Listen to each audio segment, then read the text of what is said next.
چشم زمین پا که برادر طاهر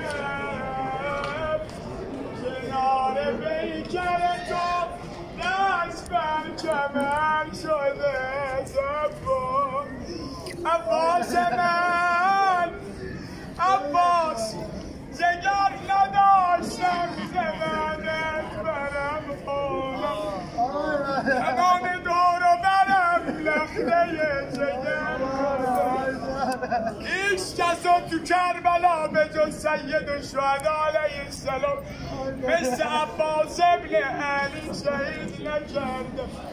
آخ گوش کن بهت بگم، یه روز سید بحرالعلوم اومد یه بنایی رو آورد سرداب حرم ابوالفضل عباس تعمیر داشت.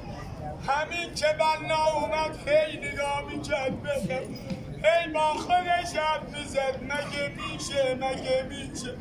پرسید سید بحرالعلوم مگه منبر نمیگید ابوالفضل قدر شاه گلزر حضور عالی عاشق میگه وقتی از زمان میشد زانوهای آقا میرسید به گوشایش. درسته؟ اگه چی شده؟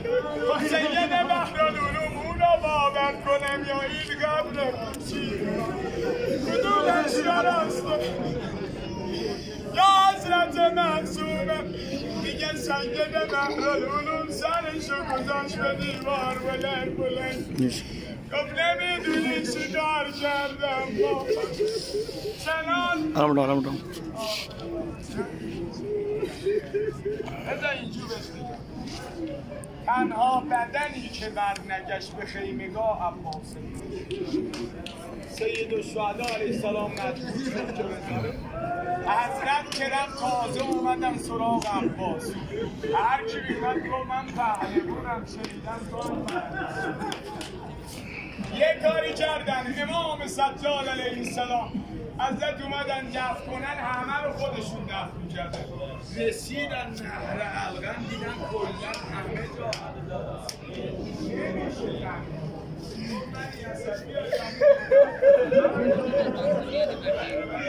نشکردن توی قبر گوشیم بود آیا بعد از گوشم دوباره لیلا لیلا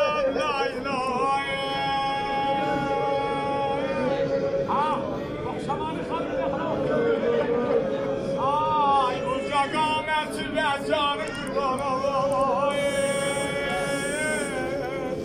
کسی نکن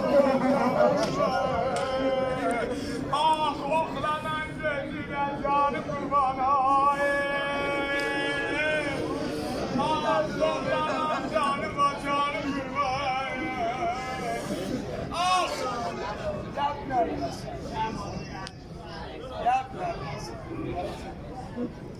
آقا فرمودن